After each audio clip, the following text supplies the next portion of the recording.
Wow, কি সুন্দর হাতের কাজ! চলো তোমাদের সেটাই আজকে আমি দেখাবো। চিত্রতরী আয়োজিত রং তুলিতে বসন্ত দেখতে চলে গেলাম আজকে আমরা কাটোয়ার নজরুল মঞ্চে। এখানে গিয়ে দেখছি ইনস্ট্যান্ট সবাই পাখায় বাচ্চা বাচ্চা মেয়েগুলো এত সুন্দর ফেব্রিকের কাজ করছে। এত সুন্দর কাজ দেখতে দেখতে আবার খিদেও পেয়ে গেছে, তাই এত কিছু খেয়ে ফেললাম আমরা।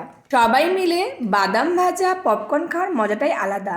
সেখানে এগরোল চাউমিনের সেই মজাটা কিন্তু একদম আসে না। বাদাম ভাজা আর পপকর্ন খেতে খেতে আমাদের তো অনেকটা সময় পাস হলো, কিন্তু না, একদমই সময় পাস হয়নি। আবার শুরু হলো আমাদের সময়, আর সেটা হলো ছোট্ট বাচ্চা বাচ্চা মেয়েদের নাচ দেখা। ছোট্ট ছোট্ট বাচ্চা বাচ্চা পুচকি পুচকি মেয়েগুলো খুব সুন্দর ডান্স করছিল। ছোট পুচকি পুচকি বোনদের দেখে ওরও ডান্স করতে খুব ইচ্ছা হচ্ছিল, তাই ও একা একা দেখো বসে বসে কি সুন্দর নাচ করছে। তারপর হঠাৎ দেখছি ঘড়ি কাঁটাটা রাত 9টা ছুঁই ছুঁই, তাই আমরা সেখান থেকে আস্তে আস্তে বাড়ির দিকে রওনা হচ্ছি।